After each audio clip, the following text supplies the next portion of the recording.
The encrypted message appeared on Trump's most secure communication device at exactly 4:23 a.m. Beijing time. It contained just 12 words that would change everything. Donald, they are planning to destroy both our nations. We must meet immediately. The sender was Xi Jinping, President of China and Secretary General of the Chinese Communist Party, a man Trump hadn't spoken to directly in over 2 years. The message itself was impossible. The communication channel she had used was known only to the highest levels of American intelligence, protected by encryption that would take centuries to break with conventional technology. For the Chinese leader to have access to it meant either a catastrophic security breach that compromised America's most sensitive systems, or something far more significant. She had information so critical that exposing intelligence capabilities was worth the risk. Trump stared at the message in his Mar-a-Lago study, trying to process what he was reading. Xi Jinping was many things: strategic, patient, calculating, ruthless when necessary. But he wasn't prone to dramatic gestures or desperate communications. Their relationship had been defined by careful diplomatic chess moves, trade negotiations, and the kind of strategic competition that characterized relations between superpowers.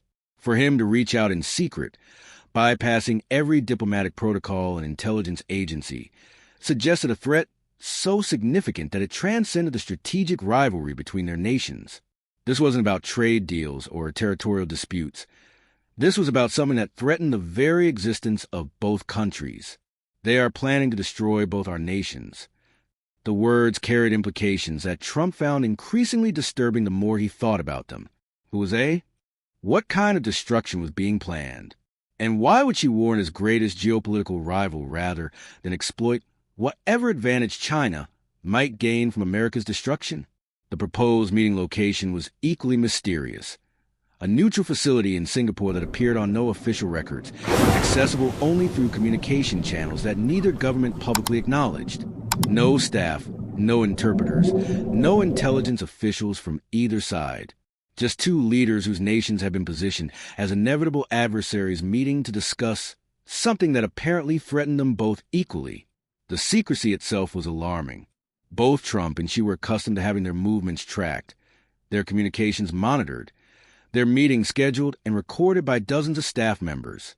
The fact that she was proposing a meeting that would be completely off the books suggested information so sensitive that even their own governments couldn't be trusted with it. Trump spent the next 18 hours in a state of controlled anxiety he hadn't experienced since the most intense moments of his presidency. Every news report, every intelligence briefing, every casual conversation suddenly seemed potentially significant. Was this about nuclear weapons, cyber warfare, economic collapse, or something far worse? The meeting that revealed the greatest conspiracy in human history. Within 18 hours, Trump found himself on an unmarked aircraft flying toward a destination that officially didn't exist. The facility was built into an artificial island in international waters, constructed with technology that seemed decades ahead of anything either government had publicly deployed. The approach required multiple security clearances and biometric confirmations that proved both leaders were who they claimed to be. The security protocols were unlike anything Trump had experienced, even during his most sensitive presidential meetings. Biometric scanners that analyzed not just fingerprints and retinas, but genetic markers and brain wave patterns. Communication jammers that created a sphere of electronic silence extending for miles in every direction. Structural shields that could block any known surveillance technology, from satellite observation to quantum listening devices.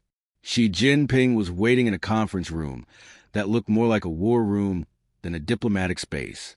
Maps covered every wall, not just of China and America, but of every nation on Earth, marked with symbols and annotations that suggested comprehensive global analysis spanning decades. Banks of monitors showed real-time data feeds from financial markets, military installations, communication networks, and surveillance systems around the world. The Chinese leader looked older than Trump remembered, his usually composed demeanor showing signs of strain that spoke of sleepless nights and discoveries that had fundamentally challenged his understanding of global power. His eyes carried an intensity that Trump had seen only during their most contentious trade negotiations, but this time the focus wasn't competitive. It was desperate. "Donald," she said, abandoning the formal diplomatic language that had characterized their previous interactions. "Thank you for coming. I know this seems impossible, but what I'm about to show you will change everything you think you know about the relationship between our nations, about global politics, and about who really controls the direction of world events." She activated displays that filled the room with information that made Trump's blood run cold. Financial transaction records showing coordinated market manipulation across every major economy on Earth. Communication intercepts revealing coordination between intelligence agencies that were supposed to be adversaries. Military deployment data showing weapon systems being positioned not for national defense, but for something far more sinister. "For 70 years, our nations have believed we were competitors," she explained, his voice carrying notes of anger and betrayal that seemed impossible from such a controlled leader. "We have built our strategies, our militaries, our economies around the assumption that America and China were destined to struggle for global dominance. But we were wrong. The evidence spread across the monitors was overwhelming and meticulously documented. While the world's attention had been focused on the competition between superpowers, a shadow organization had been manipulating both nations, orchestrating conflicts and tensions that served purposes neither Chinese nor American leaders understood. "We are not enemies," she realized, his voice heavy with the implications of what he was revealing. "We are both targets of the same conspiracy." But the truth is far more terrifying. The shadow organization, which intelligence agencies from both countries had independently identified but never fully understood, operated beyond the control of any government. They called themselves the architects, and their goal wasn't to favor one nation over another. Their goal was to eliminate the concept of independent nations entirely. "Look at these communication logs," she said, showing Trump intercepted messages between individuals whose names appeared in both Chinese and American intelligence files. They have been deliberately creating conflicts between our countries, escalating tensions to justify military buildups that serve their agenda rather than our national interests. The architect hadn't just been manipulating tensions between China and America. They had been orchestrating a comprehensive plan to trigger World War III, not to determine which nation would dominate the world, but to ensure that no nation would survive with sufficient power to resist their control. "Every major conflict of the past 50 years, she explained, showing Trump analysis that connected seemingly unrelated global events, has been designed to weaken national governments and strengthen international organizations that they control. The Korean War, the Vietnam conflict, the Middle East tensions, the trade wars, even the pandemic responses, all have been influenced by architects who benefited from global instability and the gradual transfer of power from national governments to international institutions. But they are preparing for something far worse than regional conflicts," she continued, his voice dropping to barely above a whisper. "They are planning a global war so devastating that the survivors will accept any form of governance that promises to prevent it from happening again." The plan was breathtaking in its scope and cynicism. Orchestrate conflict between major powers, escalate tensions to the brink of nuclear war, then trigger a limited exchange that would demonstrate the catastrophic consequences of national sovereignty while leaving the architect's infrastructure intact. "The target date is 18 months from now," she revealed, showing Trump timeline documents that outlined every phase of planned global conflict. "They will use a coordinated false flag operation to make it appear that America has launched a preemptive nuclear strike against Chinese military installations. The false flag will be sophisticated enough to convince both governments that they were under attack, triggering automatic response protocols that would escalate into full-scale war within hours. By the time leaders realized they had been manipulated, millions would be dead, and the global order would be in collapse. China will respond according to our established protocols," she explained, his voice carrying the weight of someone who understood the horrific implications. "American systems will interpret our response as confirmation of Chinese aggression. Within 6 hours, both our nations will have exchanged enough nuclear weapons to cripple our civilizations for decades. But the nuclear exchange will be carefully limited, enough to devastate military and government capabilities, but not enough to create global extinction. The architect had calculated the optimal level of destruction that would eliminate national resistance while preserving enough infrastructure for their post-war reconstruction plans. When the shooting stops," she continued, "they will emerge as the only organization with the resources and authority to manage global recovery, National governments will be too damaged to resist, and populations will be too desperate to question any authority that can restore order. You haven't seen the most shocking part yet. The architects weren't a foreign organization or a collection of rogue agents. They were a coalition of individuals from within both the Chinese and American establishments who had concluded that national sovereignty was an obstacle to optimal global management. Look at these personnel files, she said, showing Trump names and photographs that made his stomach turn. Former cabinet officials, military leaders, intelligence directors, corporate executives, academic experts, and media figures from both countries had been secretly coordinating for decades. They believe that competition between nations is primitive and inefficient, she explained. In their view, global problems require global management, and national governments are incapable of the kind of coordination needed to address climate change, economic inequality, technological disruption, or population control. The recruited officials weren't motivated by money or power in the traditional sense. They genuinely believed they were saving humanity from itself. But their salvation required the elimination of democratic self-governance and its replacement with technocratic management by international experts who weren't accountable to any electorate. The most dangerous aspect, she realized, is that many of their arguments are logical. National governments have struggled to address global challenges. Competition between countries has led to waste, inefficiency, and conflict. Their proposed system would be more rational, more efficient, more capable of solving humanity's problems. But it would also eliminate the fundamental human right to self-determination. Citizens would become managed populations rather than free people. Cultural differences would be optimized away in favor of standardized global norms. Individual choice would be replaced by algorithmic decision-making designed to maximize collective welfare. They're offering humanity a choice between chaos and order, she said. But the order they propose eliminates everything that makes us human. Trump studied the evidence, recognizing patterns he had observed during his presidency but never fully understood.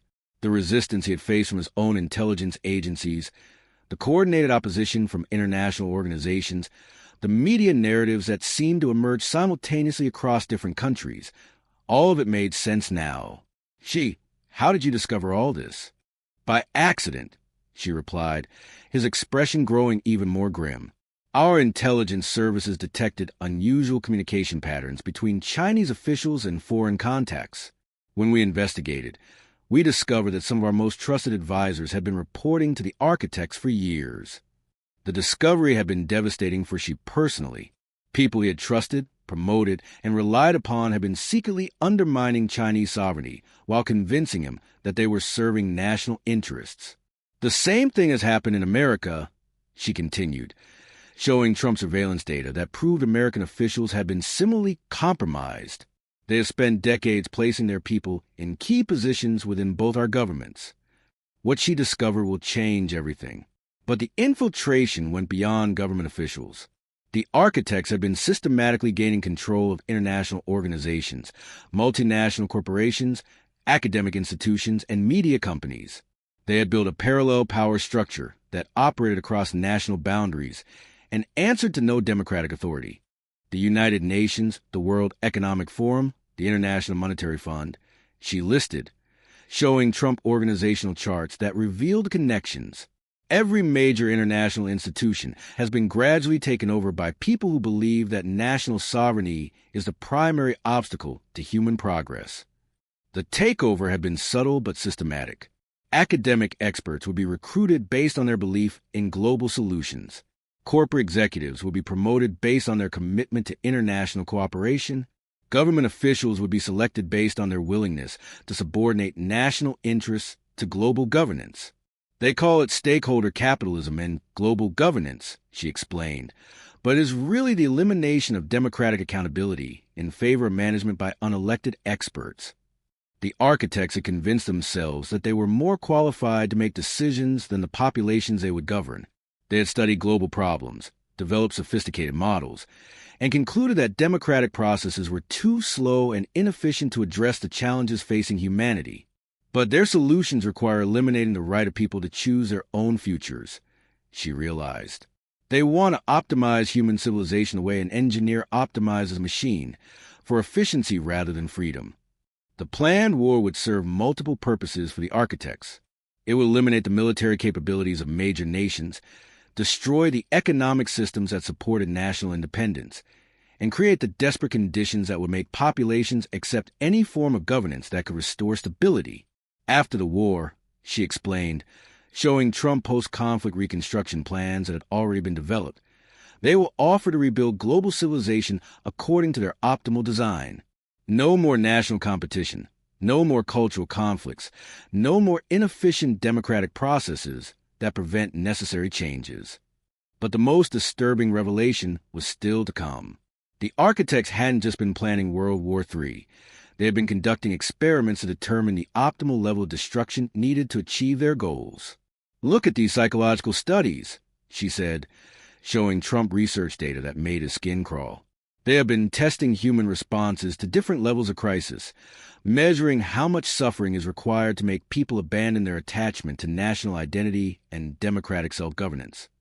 The experiments have been conducted through orchestrated regional conflicts, economic crises, and social disruptions.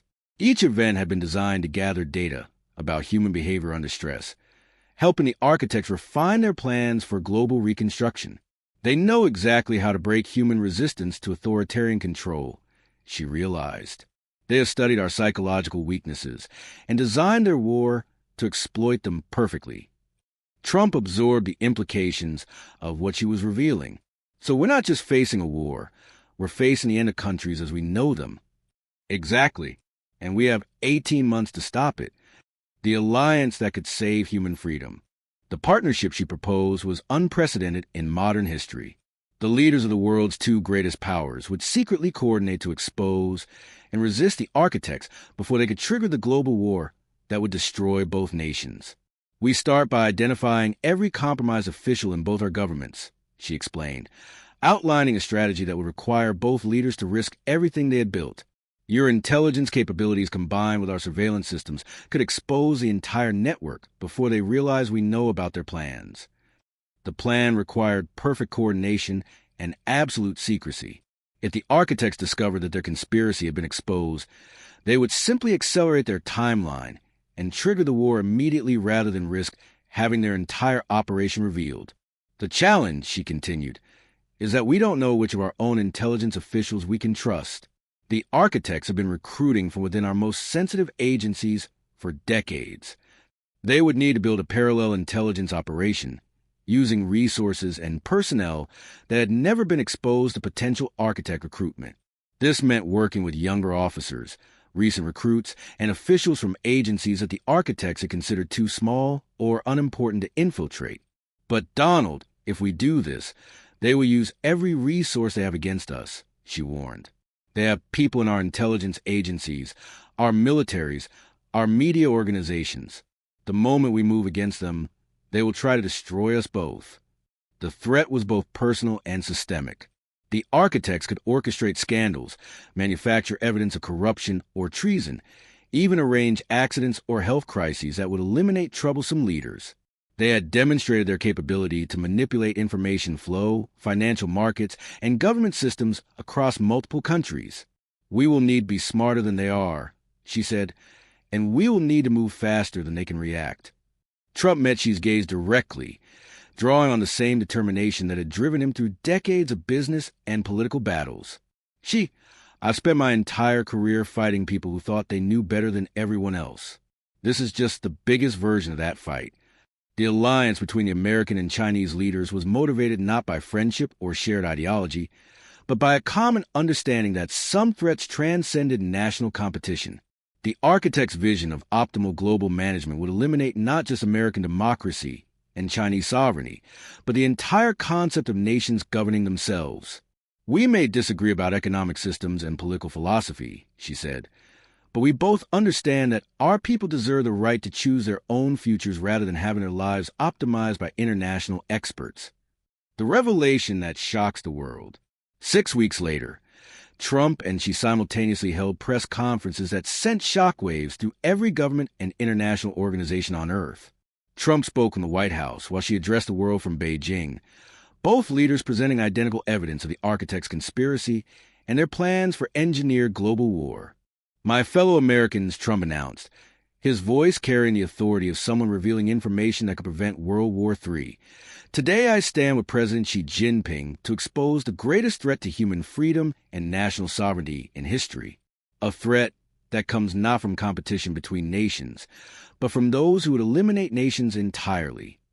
Simultaneously, she addressed China and the world. Citizens of China and all nations, we face a conspiracy that seeks to destroy our sovereignty and replace it with global management by unelected experts. This is not about American interests or Chinese interests. This is about the right of all peoples to govern themselves. The evidence they presented was overwhelming and impossible to dismiss. Communication logs showing coordination between officials from multiple governments, financial records proving the funding of international organizations designed to undermine national authority, strategic plans for triggering global war to justify world government, and psychological research documenting experiments in population control to engineer crises. The reaction was immediate and chaotic. International organizations issued frantic denials, while government officials around the world scrambled to determine which of their colleagues might be compromised.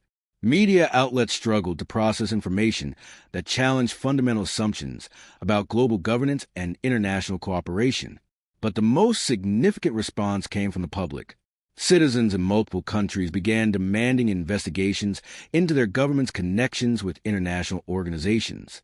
Protesters gathered outside UN buildings, World Economic Forum facilities, and multinational corporate headquarters, demanding transparency about global governance initiatives. The response that proves everything.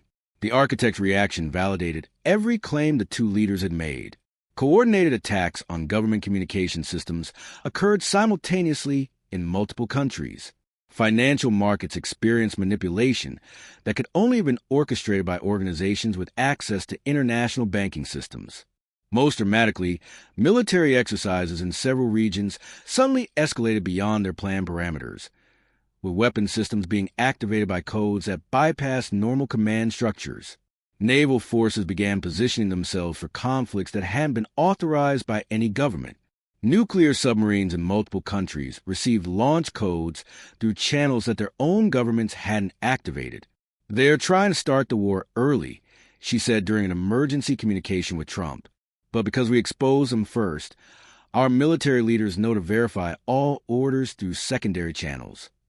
The premature activation of the architect's plans had made their conspiracy visible to intelligence agencies around the world. Government officials who had previously been unaware of the manipulation suddenly had evidence of coordination that transcended national boundaries. The most important thing, Trump realized, is that people now understand the threat. When citizens know that international organizations might be working against their national interests, they become much harder to manipulate. The exposure had triggered something the architects hadn't anticipated, a global awakening about the relationship between international authority and national sovereignty. Citizens who had previously supported global governance began questioning whether such systems truly serve their interests, the choice that will determine humanity's future. 1 year after their initial revelation, Trump and Xi faced a world that had been fundamentally changed by their exposure of the architect's conspiracy. International organizations found themselves under unprecedented scrutiny. Government officials faced demands for transparency about their international connections. Citizens around the world began questioning whether global governance truly served their interests. Many of the problems the architects had claimed to solve, climate change, economic inequality, international conflicts, still existed. But the solution was no longer the elimination of national sovereignty in favor of technocratic global management. The question isn't whether global problems need global solutions, Trump explained during a joint address with Xi.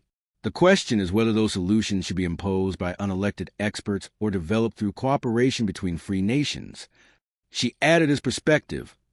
Competition between nations can be wasteful and dangerous, but can also drive innovation and preserve diversity. The architects wanted to eliminate competition in favor of optimization, but optimization without choice is just another form of slavery. The resistance they had built was based on a simple principle. Human beings deserve the right to make their own choices about their futures, even if those choices were sometimes inefficient or suboptimal. Global problems required global cooperation, but Cooperation had to be voluntary rather than imposed.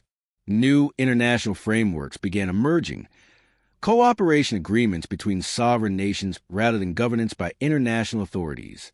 Trade relationships that respected national sovereignty rather than subordinating it to global management. Environmental agreements that preserved national decision-making rather than transferring authority to international experts. We prove that nations can work together without surrendering their independence, she said during a joint press conference. The architect's fundamental assumption was wrong. People don't need to be managed by experts to solve global problems. Standing together at a press conference 2 years after their first secret meeting, Trump and Xi represented something unprecedented. Former rivals who had become partners in defending the principle that nations should govern themselves rather than being governed by international experts. The conspiracy to engineer World War III had been exposed and disrupted not through military action or intelligence operations, but through the courage of two leaders who understood that some truths were too important to remain secret, even when revealing them risked everything they had built.